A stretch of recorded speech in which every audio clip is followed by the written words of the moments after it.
नमस्कार। अर्थ debate with साहिल की अपनी देख रहे हैं। अब सब बात करेंगे जम्मू कश्मीर की राजनीति को लेकर। जम्मू कश्मीर की राजनीति में एक बार फिर अनुच्छेद 370, आतंकवाद और राज्य का दर्जा सबसे बड़े राजनीतिक मुद्दे बन गए हैं।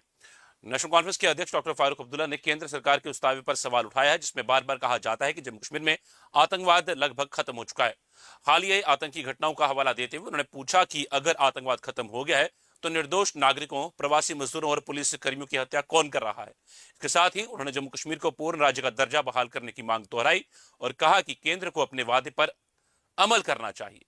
पाकिस्तान अधिकृत जम्मू कश्मीर के मुद्दे पर भी उन्होंने संयुक्त राष्ट्र से वहां की स्थिति का संज्ञान लेने की अपील की।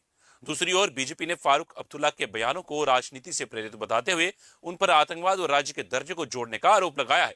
इस बीच नेशनल कॉन्फ्रेंस ने 5 अगस्त को अनुच्छेद 370 हटाए जाने की वर्षगांठ को जम्मू कश्मीर के इतिहास का सबसे काला अध्याय बताया और पुराने रुख को दोहराया है। ऐसे में बड़ा सवाल यही है कि क्या आतंकवाद, राज्य का दर्जा और अनुच्छेद 370 एक बार फिर जम्मू कश्मीर की राजनीति के सबसे बड़े चुनावी मुद्दे बनने जा रहे हैं। इस पर हम चर्चा करेंगे। 3 खास मेहमान हमारे जुड़ चुके हैं और उनसे हम इस चर्चा को आगे बढ़ाएंगे। 3 खास मेहमान हमारे साथ बीजेपी से हैं राकेश पंत सर, धन्यवाद, शुक्रिया समय देने के लिए। और एडवोकेट नीलूफर मसूद मैम है हमारे साथ नेशनल कॉन्फ्रेंस से। मैम धन्यवाद, शुक्रिया समय देने के लिए। और अहमद एयाज है हमारे साथ सीनियर जर्नलिस्ट। सर धन्यवाद, शुक्रिया समय देने के लिए। तो शुरुआत में करूंगा अहमद एयाज सर से। सर, क्या जम्मू कश्मीर में आतंकवाद का मुद्दा अब पूरी तरह सुरक्षा से निकलकर राजनीतिक विमर्श का हिस्सा बन चुका है, जहां हर घटना अलग अलग नैरेटिव को मजबूत करती है? देखिए, ये कहना कि जम्मू कश्मीर अभी बिल्कुल फ्री ऑफ मिलिटेंसी है, ये भी नहीं कहा जा सकता, क्योंकि अभी हालात बेहतर है, उसमें भी कोई शक नहीं है। बहुत बेहतर है हालात। लेकिन फिर भी कोई शायद ये अभी सर्टिफाई नहीं करेगा कि सारे आई मीन मुक्त है ये मिलिटेंसी वाक़ात से। तो लेकिन ये बहाना बना के कि वहाँ हालात ठीक नहीं है, कि भाई हम स्टेट को रेस्टोर नहीं करेंगे या कोई और इशू, मतलब ये बहाना लेकर मुझे लगता है कि शायद अभी वो स्टेज आया है कि जब हम ये बहाना बना के किसी चीज को नहीं रोक सकते हैं, क्योंकि अब अ, कुछ गटमुट कुछ ऐसे आइसोलेटेड इंसिडेंट्स को छोड़ के बाय एंड लार्ज सिचुएशन ठीक ही लग रही है। अब अंदर से क्या है, इंटरनल क्या है, वो खैर सिक्योरिटी फोर्सेस और एजेंसीज ज्यादा जान सकते हैं। लेकिन बाहर जो मोटा मोटा हम देख रहे हैं, जो सूरत हाल है, अभी हम देख रहे हैं नॉर्मलसी की तरफ सारा माहौल बढ़ रहा है। टूरिस्ट बहुत से नंबर्स में आ रहे हैं और लोग भी आपस में जो कारोबार चलता रहता है वो भी होता रहता है। और जो सिचुएशन हमने देखी है, हम इस सिचुएशन को कंपेयर कर रहे हैं जम्मू श्रीनगर कश्मीर जम्मू कश्मीर में रहकर, जो हमने 90 में देखी है, या वहां से तब तक 2018 तक जो देखी है। तो तब से तो हालात बहुत ही बेहतर है, उसमें कोई शक नहीं है। तो मुझे लगता है कि इस चीज को बहाना बना के कोई किसी काम को हम रोके इस चीज को लेकर, वो शायद गलत होगा। हाँ, कोई और रीजन हो सकता है, कोई और बात हो सकती है, वो हम शायद मान भी लें। लेकिन ये कहना कि हाँ सूरत हाल अभी वहाँ खराब है, अगर स्टेटहुड रेस्टोर करने के हवाले से करेंगे, तो लग रहा है कि नहीं, ऐसी कोई सिचुएशन नहीं है। जब 1990 में सिचुएशन बहुत ही खराब थी, अबतर थी, तब भी तो जम्मू कश्मीर स्टेट में ही था। और वहां से ट्रेवल करते करते 2018 तक, 2019 में एब्रोगेशन हुआ, उसे एक साल पहले हम देख रहे थे कि हालात बहुत बेहतर हो चुके हैं। और तब भी तो स्टेट जम्मू कश्मीर स्टेट में ही था। तो लिहाजा ये कहना कि हालात खराब है तो स्टेट को रेस्टोर ना करें, मैं स्पेसिफिकली इस बात पर फोकस कर रहा हूँ स्टेट को रेस्टोर करने के हवाले से, कि स्टेट को रेस्टोर ना करेंगे इसलिए कि स्टेट में हालात बहुत खराब है उस लिहाज से। तो मुझे लगता है कि ये हवाला देकर स्टेट को रेस्टोर करने से नहीं रोका जा सकता। बेशक कुछ और आप कह सकते हो, आप ये कह सकते हो कि शायद अगर हम स्टेट को रेस्टोर करेंगे, मिसयूज हो रहा है, करप्शन हो रहा है पोलिटिकली, वो बाकी चीजें जो भी, लोगों को सही काम हो नहीं रहा, you may say lot many things. But to say that कि भाई इस चीज को लेकर कि सिक्योरिटी हालात सही नहीं है जम्मू कश्मीर में, उसको लेकर हम किसी चीज को रोक लेंगे, लगता है कि शायद वो मुनासिब नहीं होगा, जो यहाँ तक मेरा सोचने का ताल्लुक है। सर, मैं करता हूँ रुख दोबारा आपके बाकी सवालों के साथ, पर मैं रुख करूंगा नीलूफर मैम का। मैम, लगातार नेशनल कॉन्फ्रेंस कहती रही कि राज्य का दर्जा बहाल होने से हालात बेहतर होंगे। क्या आप स्पष्ट रूप से बता सकते हैं कि राज्य का दर्जा मिलने से आतंकवाद पर नियंत्रण कैसे मजबूत होगा? और सुरक्षा व्यवस्था में क्या व्यवहारिक बदलाव आएंगे? शुक्रिया साहिल, मुझे आज मधु करने के लिए। मेरे को पैनलिस्ट यहाँ पर बैठे हुए हैं, इनको सलाम आदाब।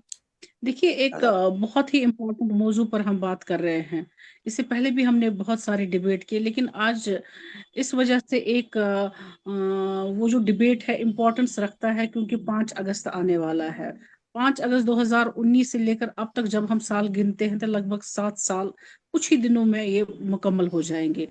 इन 7 सालों में क्या चीज बदली जम्मू कश्मीर के लिए, जहां पर हम ये कहें कि सही मानों में जो ख्वाब हमें 5 अगस्त 6 अगस्त 2019 को दिखाए गए, क्या वो ख्वाब सारे पूरे हो गए? हमारे ही प्रधानमंत्री साहब, हमारे ही मुख्यमंत्री साहब, जो हमारे ही होम मिनिस्टर साहब, गृह मंत्री जो है, वो उन्होंने on floor of the parliament हमसे कुछ वादे किए और कहा कि विद इन 6 मंथ सब कुछ ठीक हो जाएगा, कोई कोई टेररिज्म नहीं, कोई ऐसी नाउमीदी नहीं होगी यहाँ के लोगों को कि इनको ये महसूस हो कि 370 क्यों हटा। लेकिन आज 7 साल के बाद भी आप देख लीजिए कि जो जम्मू कश्मीर है, इसने क्या पाया? खोया तो बहुत कुछ खोया। इसने अपना स्टेटस जो इसका था, जो इसकी अपनी डिग्निटी थी, जो इसका अपना तकद्दुस था, जो इसके अपने प्रिविलेजेस थे, वो सारे खो लिए हमने। लेकिन अगर आप ये मुझसे कहेंगे कि हमने बहुत चीजें हासिल की हुए, इसमें कोई शक नहीं है। पथराव जो है, जो कैलेंडर्स आते थे, इसमें हर कोई अग्री करेगा कि सही मानों में वो चीजें रुक गई हैं, थम गई है। लेकिन 370 को जब हटा लिया गया, उसको रिवोक कर दिया गया, 35A को रिवोक कर दिया गया, उस वक्त उस चीज को हमने टेररिज्म से नहीं जोड़ा, बल्कि पार्लियामेंट में बैठे हुए जो पार्लियामेंटेरियंस थे, उन्होंने ये कहा कि 370 और टेररिज्म का आपस में ताल्लुक है, इस वजह से 370 को हम हटा रहे हैं। फिर आप पोस्ट 2019 के बाद देख लीजिए, क्या उसके बाद टेररिज्म के वाकआत नहीं हुए? क्या हमारे सामने पहलगाम नहीं है, जो इतना बड़ा सानिया हमारे जम्मू कश्मीर के सकाफत पर, हमारे जम्मू कश्मीर के रिच ट्रेडिशंस पर एक बदनुमा दाग की तरह सामने हमारे आया, और जम्मू कश्मीर के लोग पहली बार बिला इम्तियाज किसी भी पार्टी के, बिला इम्तियाज किसी भी एसोसिएशन के सड़कों पर आ गए, और उन लोगों के लिए, उन इनोसेंट किलिंग्स के खिलाफ उन्होंने एक एक ही नारा किया कि आज आर या पार सब कुछ हो जाए, लेकिन हम बर्दाश्त नहीं करेंगे कि हमारे रिच ट्रेडिशंस को कोई जख्म पहुंचाए। उसके बाद भी क्या हुआ? जंग भी हो गई, शुरुआत हो गई। हम वही लोग थे जिन्होंने ये कहा कि हम घर छोड़ देंगे, हम अपनी जानें मिटा देंगे, इसी बार सब फैसला हो जाए। लेकिन उसके बाद आप देख लीजिए, कोई चीज रुकी नहीं, हमारे लिए कोई चीज बदली नहीं।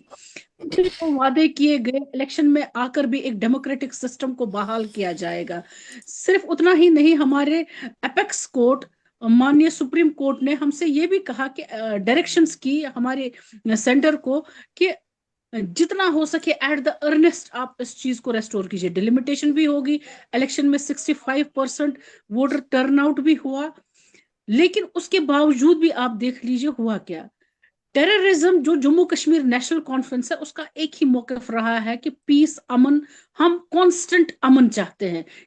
चाहे उसके लिए हमें अपने चाहे हमारे नेबर्स अच्छे हैं बुरे हैं, लेकिन नेबर्स नेबर्स है, उसके साथ भी अगर बात करना चाहिए, लेकिन हमें एक कांस्टेंट पीस चाहिए। जम्मू कश्मीर हकदार है कांस्टेंट पीस की, क्योंकि इन्होंने राइट फ्रॉम जी 1947 कितने ही चीजें, उतार चढ़ाव देखे हुए हैं। उस उतार चढ़ाव में इस जम्मू कश्मीर के लोगों को कहीं ना कहीं राहत नहीं मिली। अब चूंकि सेंटर में बीजेपी की हुकूमत है, अक्सरियत भी है, सब कुछ उनके पास है, जो चीजें हमसे छीनी गई, अगर उसमें हम पहले स्टेप, ट्रस्ट जो डिफिसिट है उसको खत्म करने के लिए, हमारा हक भी है, डेमोक्रेटिक हक है हमारा। जब हम कहते हैं जम्मू कश्मीर ताज है सर पर, अच्छा लगता है, तो बहुत अच्छा लगता है जब इसको इक्वली एट पार आप दूसरे स्टेटों के साथ भी देख ले। ये कंट्री थी, कंट्री से ये स्टेट बन गई, और स्टेट से ये यूटी बन गई। ये हिस्ट्री में एक, अगर हम वो बदनुमा दाग बोले हमारे कॉन्स्टिट्यूशन को, कम नहीं रहेगा, क्योंकि कभी भी हिस्ट्री में ऐसा नहीं हुआ जहां पर एक मुल्क को रियासत में, रियासत को फिर यूटी में तब्दील किया गया। हम कॉन्स्टेंटली चाहते हैं कि टेररिज्म को स्टेटहुड के साथ नहीं जोड़ना चाहिए। एक तरफ से बीजेपी कहती है नॉर्मल सी है, और दूसरी तरफ जब ऐसे कभी टेररिज्म के इंसिडेंट्स हो जाते और फिर आर्ग्यू किया जाता भाई हालात ठीक नहीं है, इसलिए स्टेटहुड रेस्टोर नहीं होगा। तो हमने कोई कनेक्शन स्टेटहुड और राज्य की, जिसे हम राज्य की बहाली कहते हैं, या आतंकवाद के बीच में हमने कोई कनेक्शन नहीं लगाया, बल्कि जो कनेक्शन बनाने की कोशिश कर रहे हैं वो तो सेंटर खुद है, बीजेपी के खुद लोग हैं जो ये कहते हैं कि अगर टेररिज्म के इंसिडेंट हो गया, भाई यहाँ पर हालात ठीक नहीं है। So they are connecting this thing. एक टेररिज्म का जो एक इंसिडेंट कहीं पर हो जाता है, बहुत ही अनफॉर्चुनेट है, हम उसको कंडेम करते हैं, स्ट्रॉन्ग वर्ड्स में हम उसको कंडेम जी करते हैं, लेकिन वो एक ऐसा इंसिडेंट नहीं बनना चाहिए जहां पर एक डेमोक्रेटिक साइलेंस हो जाए, हमारी आवाजें हमसे छीनी जाए, हमारे डेमोक्रेटिक और कॉन्स्टिट्यूशनल राइट हमसे छीने जाए। तो मैं आप ही के माध्यम से गुजारिश करूंगी कि हम बिल्कुल पुरअमन तरीके से, हम जंतर मंतर भी गए, हम यहाँ पर भी हैं, ठीक है, हमें कितनी उम्मीदें हो सकती, लेकिन ट्रस्ट डेफिसिट जो दिन ब दिन बढ़ रहा है, जो डेमोक्रेटिक सिस्टम में हमारा विश्वास है वो कम हो रहा है, उसकी बहाली करना हमारा हक भी है, और हम चाहते हैं कि वो जल्द से जल्द हम पर बहाल हो जाए, क्योंकि जिसके लिए इलेक्शंस हो गए, जिन लोगों को लोगों ने रिप्रेजेंटेटिव बन के असेंबली में भेजा, वो कम से कम खुद कफील तो हो कुछ डिसीजन लेने के लिए। बस मेरी यही गुजारिश रहेगी, ठीक बाकी है। जो होगा I am sting here for rebuttal. ठीक है मैम, करता हूं रुख दोबारा। मैं राकेश पंसर का रुख करना चाहूंगा। सर, नेशनल कॉन्फ्रेंस के अध्यक्ष फारूक अब्दुल्ला का कहना है कि राज्य का दर्जा बहाल करने का वादा अब तक पूरा नहीं हुआ। आखिर ऐसा कौन सा कारण है जिसकी वजह से सुप्रीम कोर्ट की टिप्पणियों और केंद्र के आश्वासनों के बावजूद राज्य का दर्जा अभी तक बहाल नहीं किया गया है, ऐसा उनका सवाल है। मेरी साथी प्रवक्ता अभी जब वो बोल रही थी तो उन्होंने कहा कि पड़ोसी नहीं बदले जा सकते, उनसे बात की जानी चाहिए। ये वकालत पिछले काफी अरसे से नेशनल कॉन्फ्रेंस करती रही है। पाकिस्तान कोई फारस की खाड़ी में नहीं चला गया है, पाकिस्तान हमारा पड़ोसी ही है, और आए दिन वो जम्मू कश्मीर की शांति को भंग करने का प्रयास करता रहता है। ये अभी अभी निलोफर दीदी ने कहा कि हालात इसमें माकूल हुए हैं। ये एजाज साहब ने भी कहा कि पत्थरबाजी कम हो गई, कैलेंडर जो है वो बनना बंद हो गए, और जम्मू कश्मीर का युवा जो है वो प्रगति के रास्ते पर, विकास के रास्ते पर अग्रसर है। आदरणीय प्रधानमंत्री जी के नेतृत्व में जब से धारा 370 गई है, यहाँ पर रेल पहुंची, सबके सबके सामने है। ये 25,000 नौकरियां यहाँ पर दी गई, ये सबके सामने है, पब्लिक डोमेन पर पड़ा हुआ है। इसको आप विकास के साथ जोड़कर देख सकते हैं। यहाँ तक फारूक अब्दुल्ला साहब की बात है तो घड़ियाली आंसू बहाना, ये वही लोग हैं जो जम्मू कश्मीर को आतंकवाद की आग में जलता हुआ छोड़कर बरतानिया भाग गए। और अब मैं तो सिर्फ इतना, अपने लिए यहाँ तक बात है, मैं तो सिर्फ इतना ही कह सकता हूं कि चमन को सींचने में पत्तियां कुछ जड़ गई होंगी, यही इल्जाम है हम पर चमन से बेवफाई का। चमन को रौंद डाला है जिन्होंने अपने पैरों से, वही दावा करते हैं चमन की रहनुमाई का। ये वही लोग हैं कि आपने नेशनल कॉन्फ्रेंस का ये इतिहास रहा है कि वो पाकिस्तान ऑक्यूपाइड कश्मीर की बात अभी देखिए वो जल रहा है। वहां के लोग जो हैं वो अभी मैंने बाइट देखे उनके कि वो कहते हैं कि अगर इस्लामाबाद से आप हमारा राशन पानी बंद करोगे तो हम भारत से ले लेंगे, हमारी स्टेट है। कभी नेशनल कॉन्फ्रेंस ने ये इस मुद्दे पर बात नहीं की है। जल रहा है, हमारा हिस्सा है वो जल रहा है, और उसी का ध्यान बटाने के लिए आज ये नया शगुफा एक छोड़ दिया जाता है बार बार कि भाई हमें राज्य का दर्जा क्यों नहीं दिया जाता, पूर्ण राज्य का दर्जा क्यों नहीं दिया जाता। भाई पूर्ण राज्य का दर्जा जो है, आपने कहा सुरक्षा एजेंसियों की बात है, यहाँ पर बाकी चीजें हैं, उसके बाद वहां सरकार है, उसके बाद वहां संसद है। ये सारी चीजें जब अपने समय पर पहुंचेंगी तो राज्य का दर्जा, जिसकी प्रधानमंत्री जी ने भी वकालत की, आदरणीय गृह मंत्री जी ने भी वकालत की, वो मिल जाएगा। रही बात आतंकवादी घटनाओं की, तो पाकिस्तान आए दिन ये शरारत करता रहता है, उसको वो वहां की शांति नहीं पच रही है। और इन्होंने ये भी माना कि यहाँ पर टूरिस्ट जो है वो बहुत बड़ी तादाद में यहाँ पर आए हैं। जब पहलगाम हुआ तो एक धक्का जरूर लगा, लेकिन हमारा देश है, हमारा प्रदेश है, मुकुट है, तो वहां पर सैलानी दोबारा आ रहे हैं। अभी अमरनाथ यात्रा चल रही है, आपने देखा सब कुछ पैक है। तो ये जो शांति है, इसको यथास्थिति जो है उसको बनाए रखने के लिए। और दूसरा, नेशनल कॉन्फ्रेंस ने अभी पीछे कहा कि हम 5 अगस्त 2019 को बहुत बड़ा काला दिन है, उसको हम मनाएंगे, इन्होंने बोला भी। उसके बाद पीपल डेमोक्रेटिक पार्टी भी बात करती है। तो अगर 2019 जो इतिहास हो गया धारा 370, आप उसको जोड़कर और उसके बाद इसको पूर्ण राज्य के साथ मिलाने का प्रयास करेंगे तो वो तो होने वाला नहीं है। रही बात आतंकवादी घटनाओं की, जो आए दिन यहाँ पर होती रहती है, अक्सर पाकिस्तान इस नापाक कोशिश में रहता है कि जम्मू कश्मीर की शांति को भंग किया जाए। तो जब तक वो पूर्ण रूप से यहाँ पर ऐसी स्थिति नहीं बन जाती कि यहाँ शांति है, लोग अच्छे माहौल में रह रहे हैं, जम्मू कश्मीर का युवा पढ़ रहा है, तो तब तक आप ये राज्य का दर्जा जो है वो भूल जाइए। और मैंने पहले भी कहा कि भारतीय जनता पार्टी एक अकेला ऐसा राजनीतिक दल था जिसने 2024 के चुनाव में, जो धारा 370 के बाद पहला चुनाव था, उसमें यह कहा कि भारतीय जनता पार्टी यहाँ राज्य का पूर्ण दर्जा जो है उसको बहाल करवाएगी, करेगी। तो ये हमने कहा, इन्होंने नहीं कहा। इनका मैनिफेस्टो आप एक बार पढ़ के देख लीजिए कि ये वहां पर क्या कर रहे थे, क्या कौन सी दोबारा आतंकवाद की जो ये आंधी है इसमें झोंकने का प्रयास अगर कोई कर रहा था, वो नेशनल कॉन्फ्रेंस कर रही थी और पीपल डेमोक्रेटिक पार्टी कर। मैं करता हूँ रुक दोबारा नीलोफर, मैं आपका भी रुक करूंगा। मैं अहमद यार सरकार रुक करना चाहूंगा। सर, क्या राज्य का दर्जा बहाल होने से सुरक्षा और प्रशासन के बीच बेहतर समन्वय संभव है, या दोनों मुद्दों को हम अलग अलग देखना चाहिए? नहीं, देखिए, इनको मुझे लगता है कि ये दीज आर नॉट इंटरलिंक्ड इन ए वे, क्योंकि जैसे अभी नीलोफर जी ने कहा, शायद उन्होंने ही कहा कि हमको जब हम 370 को लेते हैं, ये कहकर कि शायद 370 ही एक वजह था जिसकी वजह से यहाँ का सिक्योरिटी माहौल बिगड़ गया, तो वो कहना भी सही नहीं है। क्योंकि अगर आप देखोगे 1919 से पहले जब से हालात बिगड़ गए जम्मू कश्मीर में, तब से तो 370 तब से भी था, पहले से था, कहीं 48 के आसपास से 370 की जो स्पेशल पावर्स थे वो जम्मू कश्मीर के पास थे। तो 1919 तक तो मिलिटेंसी के वाक़ात नहीं होते थे, तो लिहाजा इसको इकट्ठा नहीं देखा जाना चाहिए। ये दोनों चीजों को अलग अलग से देखा जाना चाहिए, कि जोड़ के नहीं, एक दूसरे के जोड़ना नहीं। कि कहीं अगर हमने 370 को अगर हम मान ले बहाल कर लें तो फिर शायद हालात दोबारा खराब हो जाएंगे, वो भी कहना सही नहीं है। हाँ, कुछ और वजूहत हो सकते हैं, लेकिन मिलिटेंसी के वाक़ात को लेकर आप ना इसको स्टेट के साथ जोड़ सकते हो, ना इसको 370 के साथ जोड़ सकते हो। क्योंकि स्टेट में जब हम थे तब हालात बिल्कुल ठीक थे, 1990 के आसपास ही हालात खराब हो गए, तब से तो बिल्कुल ठीक थे स्टेट में रहकर भी, 370 भी था तब भी हालात ठीक थे। लेकिन ये कहना कि शायद इन दो की वजह से, एक या दोनों की वजह से शायद ये हालात खराब हो सकते हैं, तो शायद वो कहना भी गलत होगा।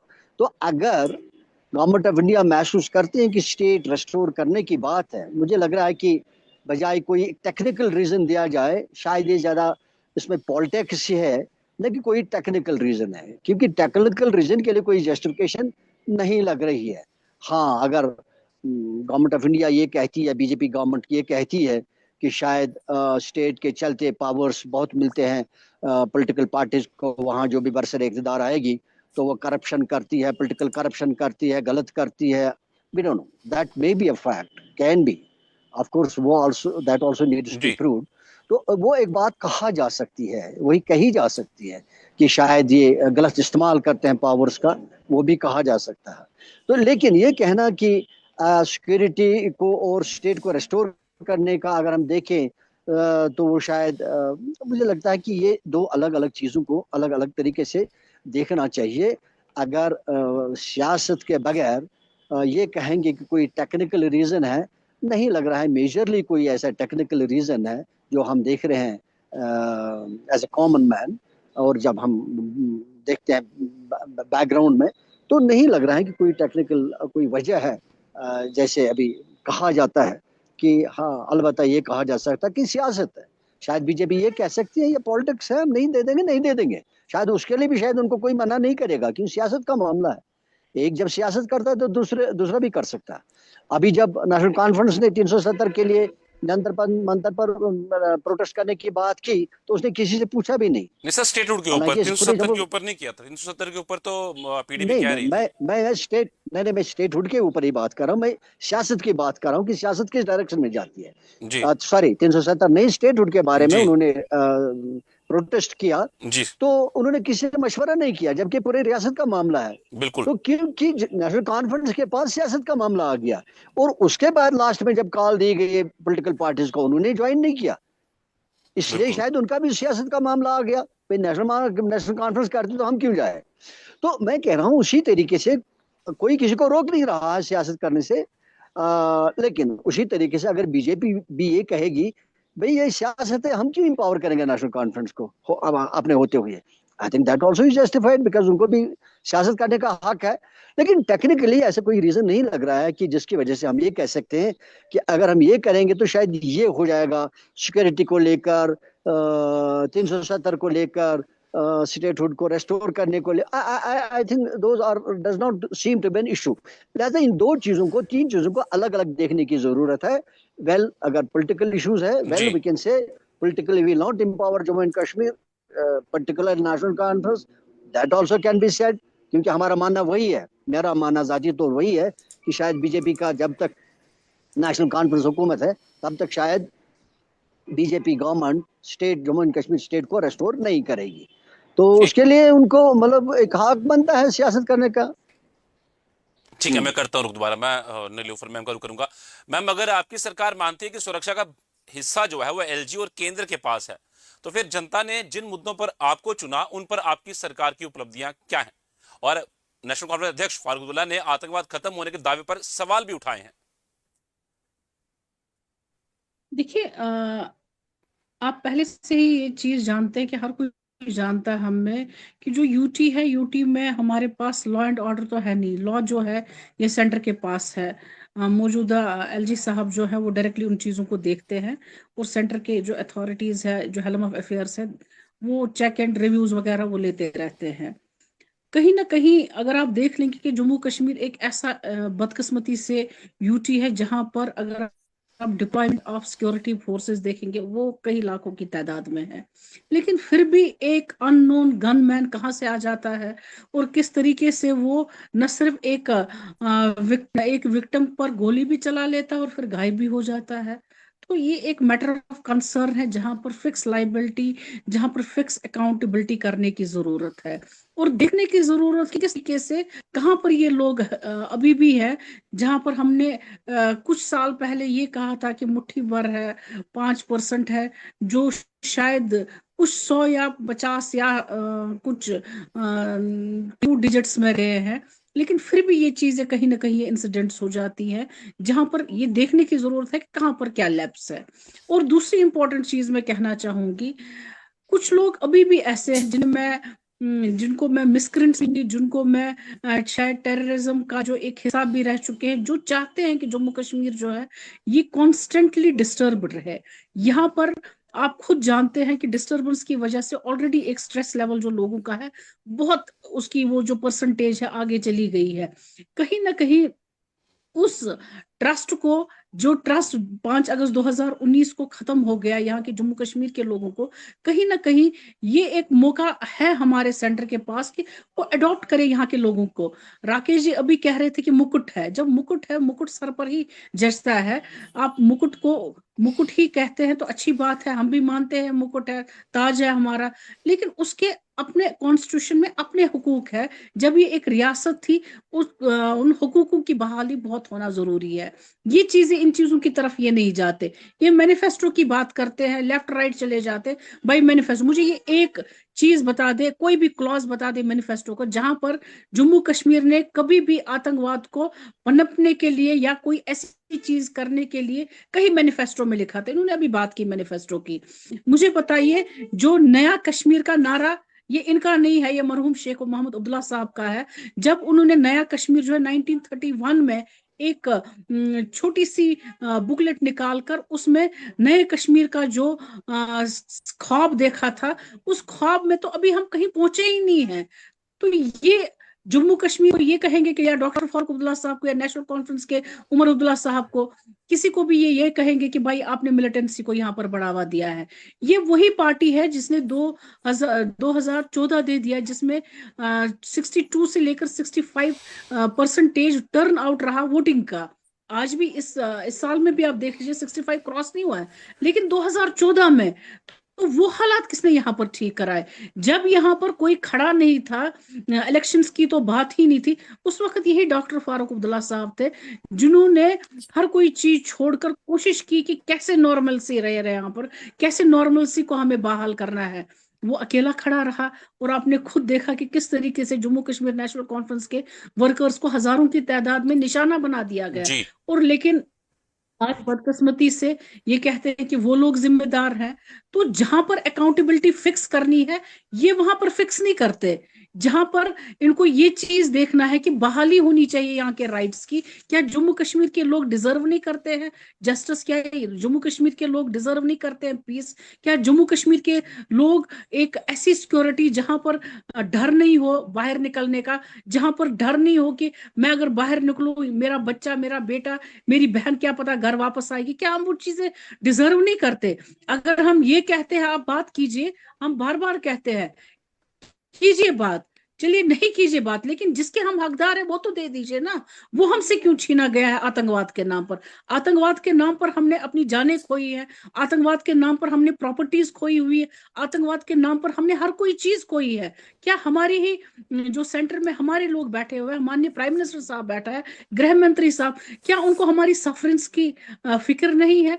तो लोग फिर यही कहते हैं कि शायद सच में, सही मानों में शायद फिक्र नहीं है। लेकिन फिर भी हमने जी उम्मीद रखते ही देश से कहते हैं, अपने ही देश के आइन के with in the four corners of limitations जो भी है उसमें हम चाहते हैं कि जो हमसे हुकूक छीने गए वो वापस मिले। उसमें तो कोई ऐसी दो राय होनी नहीं चाहिए, बल्कि ये लोग भी फैसिलिटेट करने चाहिए, क्योंकि बीजेपी के भी 29 जो सदस्य विधायक है वो भी चुनकर आए हैं, वो भी फ्रीली काम करे, लोगों की सफरिंग्स जो है उनके लिए काम करे। अभी देख लीजिए 2 साल होने का है, कहीं बिजनेस रोल नहीं है, आपके डिस्क्रिशनरी पावर्स हैं एलजी साहब के, वो वेल डिफाइंड नहीं है, कहां पर इंक्लूड करना है, कहां तक हद है, वो अभी तक नहीं है। इनके एलओपी साहब तो बार बार कहते हैं जब तक बीजेपी हुकूमत में नहीं आएगी तक रेस्टोर नहीं हो जाएगा। बिल्कुल अयाज साहब की बात के साथ मैं मुतफिक हूँ कि ये सही कहते कि सीधे बोलते भाई जब तक बीजेपी नहीं आएगी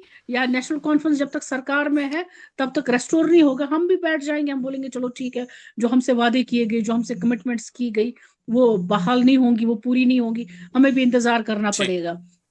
तो कहीं ना कहीं जो ये दो चीजों पर, दो नावों पर ये सवार है। एक साइड से ये कहना नॉर्मल सी है, दूसरी साइड से अगर कहीं आतंकवाद है उसको जोड़ना स्टेटहुड के साथ। ये बिल्कुल ज्यादती है यहाँ के लोगों की, यहाँ के लोगों के हुकूकों के साथ, उनके हुकूक की पामाली हो रही है। और चाहिए जितना जल्द हो सके यहाँ के लोगों को, जिसके वो मुस्तहिक है, जो वो डिजर्व करते हैं, उनको वो बराबर वो चीजें मिलनी चाहिए। ठीक है मैम, मैं राकेश सरकार को करता हूं। सर ये आरोप बहुत बार लगते हैं कि भाजपा जब तक सरकार नहीं बनाएगी तब तक स्टेटहुड जो है वो नहीं मिलेगी। और सर क्या बीजेपी मानती है कि राज्य का दर्जा बहाल होने से सुरक्षा व्यवस्था पर कोई असर पड़ेगा? और आप 370 का जिक्र दोबारा से बार बार हो रहा है, तनवीर साजिद साहब ने भी आज कहा है। अभी पहले मैं मेरे साथी प्रवक्ता नेशनल कॉन्फ्रेंस की उनकी बात का जवाब दे दूं कि उन्होंने कहा कि ये जो घटनाएं बीच बीच में होती रहती हैं, आतंकवादी घटनाएं, तो ये लोग कहाँ से आते हैं, कहाँ चले जाते हैं और उसके बाद मिलते क्यों नहीं हैं। तो मैं उनको सिर्फ इतना कहना चाहता हूँ कि क्या वो इस बात को मानती है ना कि यहाँ लॉजिस्टिक सपोर्ट है।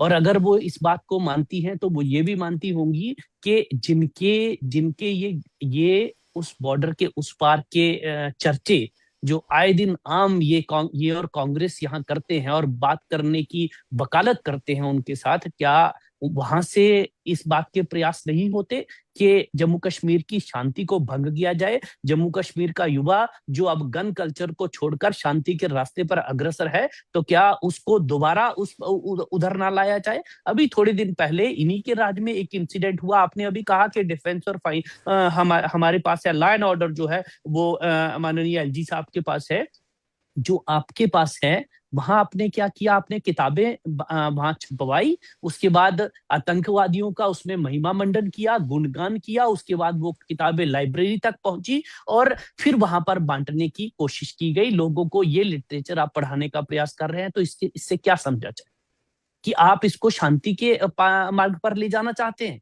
और साहिल जी, अभी आपने कहा कि क्या अगर राज्य का दर्जा दे दिया जाएगा तो क्या यहाँ पर आतंकवाद दोबारा पनपेगा? मैं यकीन के साथ कह सकता हूं कि आज इनको यहाँ राज्य का दर्जा दे दीजिए, कल आप लाल चौक में देख लीजिएगा क्या होता है, क्योंकि ये सब के सब इसमें मुलव्वस हैं। नेशनल कॉन्फ्रेंस के ऊपर क्या ये इल्जाम नहीं लगता कि 1999 89 का जो मैंडेट था, लोकतांत्रिक तरीके से यहाँ पर सारी चीजें हो रही थी, उसको लूटा गया, उसके बाद यहाँ शांति भंग हुई? क्या नहीं लगता कि कांग्रेस ने यहाँ पर प्रॉक्सी अपनी एक पार्टी को खड़ा करने के बाद इनके द्वारा यहाँ पर राज करने का प्रयास किया और चीजें जो है वो खराब हुई? क्या इस बात का इल्जाम नेशनल कॉन्फ्रेंस पर नहीं लगता? तो क्या इस बात की गारंटी क्या है कि जो लोग धारा 370 जिस दिन गई, इतिहास बन गया ये वो, और भारत के साथ इमोशनली हमारा विलय हुआ जम्मू कश्मीर के लोगों का? ये तो कहते थे कि कितनी बारी भी जन्म ले ले नरेंद्र मोदी और धारा 370 नहीं हटा सकते। और दूसरी जो नेता है पीपल डेमोक्रेटिक पार्टी की, उन्होंने कहा